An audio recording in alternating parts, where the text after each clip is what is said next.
Today on I'mNotATree.blogspot.com we have, as always, Ashley and Mr. I'm Not a Tree. Today we will be reading Chapter 20 of Deception of a Highlander by Madeline Martin, who's actually a friend of mine who I went to high school with.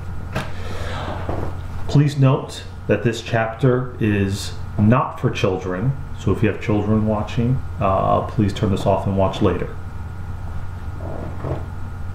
Kieran slanted his lips over the silky warmth of Mariel's mouth.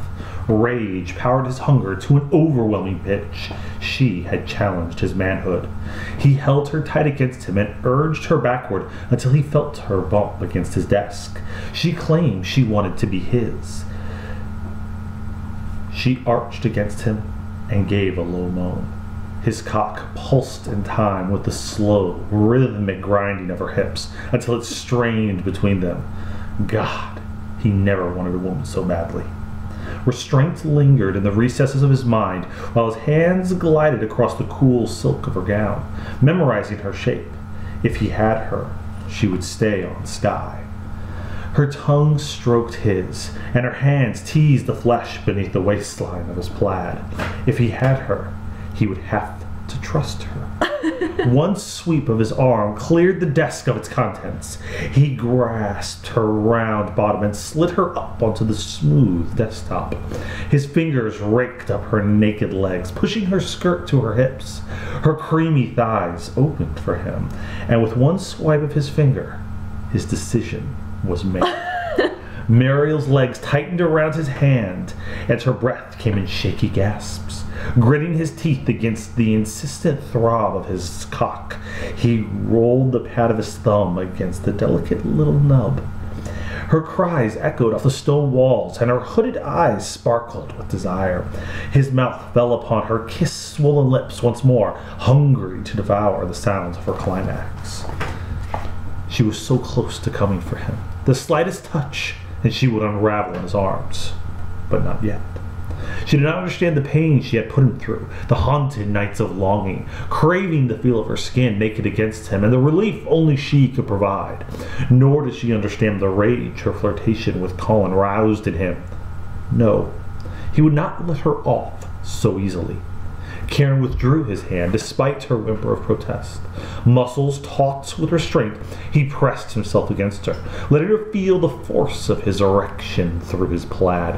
Her long, shapely legs wrapped around his waist, and her heels pressed into his buttocks.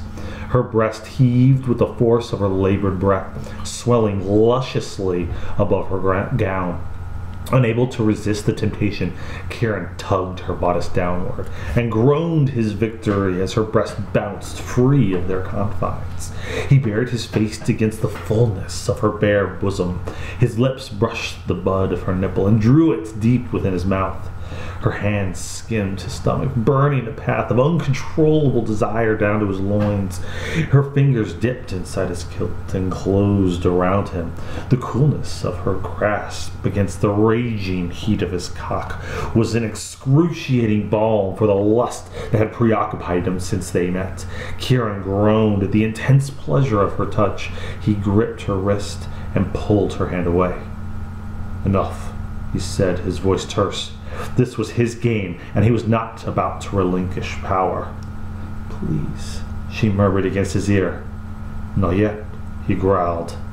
His finger traced the slick cleft between her legs. Mariel moaned helplessly and trembled beneath him. He released her hand and lifted his plaid. His stomach gnawed in anticipation, his body tight as a bowstring. He rubbed the blunt edge of his arousal against her slick core. God help him. There was no stopping now. This was what she wanted, nay, demanded, and he would give it to her. With a savage push, he sheathed himself completely inside her tight, wet heat and froze. Mariel gasped sharply as her maidenhead tore beneath Kieran's powerful thrust. She thought she prepared herself for the pain, and that she would be able to mask its existence, but the sting had been far more acute than she had expected. Desire melted away, and left the ugly truth of reality in its stead.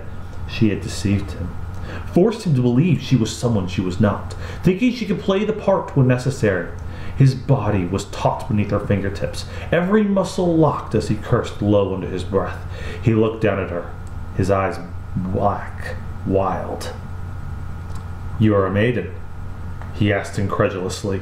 She wanted to shrink under his gaze, cover her breasts and hide away from him. Not trusting herself to speak, she gave a short nod. He pulled out of her, the slight movement causing a wave of unwanted pleasure to roll through her, evidence of her virginity smeared across his hardened phallus, glistening like a flag of shame before he covered himself with his kilt. "Damn it, Muriel!" His fist slammed to the shelf beside him. A book fell to the floor with a hollow thud and broke the silence following his outburst. "Why did you lie to me?"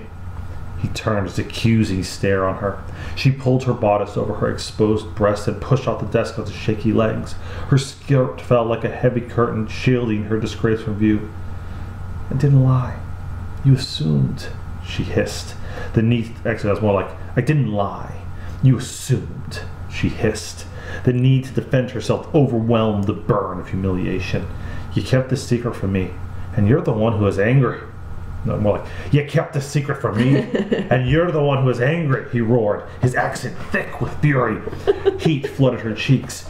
"You don't know a damn thing about me, Kieran MacDonald. You don't know the life I have lived or what I've had to do to survive. You know nothing. You don't know what I've sacrificed to keep my virginity, saving it like some... She faltered. Unease overwhelmed the humiliated rage coursing through her. Too much had been said already. She shoved past him, and this time he did not stop her as she wrenched the door open and fled into the hall. The soles of her shoes tapped against the stone floor, a slow, steady rhythm that called attention to the erratic beat of her heart. Her vision blurred and turned the hall into a smear of grays as she blindly made her way to her room. She did not stop until she had the door bolted behind her, and she lay upon the bed with her cheeks pressed into the pillow. The cool surface soothed the heat of her face and helped clear her head enough to think. Emotions raced through her, filling her with sorrow, shame, and the sad reality she had been too stubborn to admit. She was falling in love with Kieran MacDonald, the very man she had been sent to betray, a man of honor and value, one she had begun to look up to. And the more she learned about him, the more she respected him. He was everything she had wanted in her youth and everything she did not deserve now. How foolish she had been, regarding her maidenhead as if it held any worth. The cost of keeping it had always been higher than anticipated, and Jack was still paying the price. She had always resisted the ridiculous sums offered to her under the assumption that perhaps someday she could choose the man to give it to. A foolish girlhood notion a woman should have known better than to believe. Muriel curled up into a ball in the center of the bed. If Kieran shunned her, her options would be limited. The weight of Aaron's threat hung on her conscience, and helpless tears pooled under the pillow beneath her cheek. That next morning, Muriel waited for Kieran to rise and quietly follow him to the stables. It was perhaps a desperate move on her part, taking chance that he might lead her where she needed to go, but she would rather face the chill of the dark morning than a bed where she tossed and turned in sleepless angst. She peered from around the large trunk of a tree to where Kieran rode several paces away and tightened the plaid around her, not only for protection against the bitter wind, but for the blend of colors that would blur her into the scenery. One quick glance confirmed his ignorance. She moved quietly through the brush and squatted on trembling legs. How long had she been at this? An hour? 2? The gray light of dawn had feathered into the brilliance of morning, and sunlight speckled the sandy dirt at her feet. Perhaps she had been foolish to follow Kieran on foot when she rode on horseback, but his pace had been slow enough to track, and she would have had difficulty hiding a horse on the sparse terrain. Kieran climbed a hill in the distance and disappeared from view, giving Muriel an opportunity to dart across the landscape toward a pile of jagged rocks, thrusting up through the tender earth. The ocean spread to her left, dazzling blue as it reflected the rays of the sun like 1,000 glinting mirrors. The grass near her feet had long since slid away onto the beach and left a short cleft no taller than she.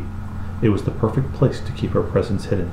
She slipped over the edge into safe obscurity. Though she moved forward with caution, layers of sand gave way beneath her feet.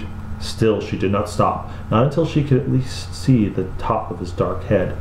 Kieran stopped and dismounted from his horse, his pace brisk as he headed toward something she could not see. Muriel stood on her tiptoes and peered over the torn earth. He stood before the door of a small hut. Smoke billowed from the chimney peat by the rich aroma. The door flew open, and a woman with long brown hair stepped out into the sunlight. She was young, beautiful, and eager to see Kieran if the wide, perfect smile was any indicator. He opened his arms to the slender woman, and she ran without hesitation into his embrace. His arms folded around her, and he pressed a kiss on the top of her head with an affectionate smile creasing his eyes. Mariel's stomach knotted. She staggered backward, heedless of disclosing her presence. She had been deceived. Her lips curved in a mirthless smirk at the irony of her predicament. The man was so honorable and moral, was as much a liar and fraud as she. What a fool she was to have thought herself in love, to have thought he might actually harbor any feelings for her, and all the while he had a woman here on Skye. Was it any wonder he had not wanted Mariel to come? The painful throb of her heart echoed in the ache between her legs from the gift she had so foolishly bestowed upon him. Perhaps killing him would be an easier feat than expected. In fact, at that point, she was almost looking forward to it. Almost. "Mama!" A little voice pulled her attention and caught the tattered remains of her heart. A young boy's face appeared at the doorway, his eyes black as onyx in his small face. Kieran had a son. And thus concludes Chapter 20 of Deception of a Highlander by Madeline Martin. If you would like to read more of this, the link to her website will be below, where you can actually read the full book. I will say this, it is as tawdry and intriguing as that single chapter throughout. We hope you enjoy.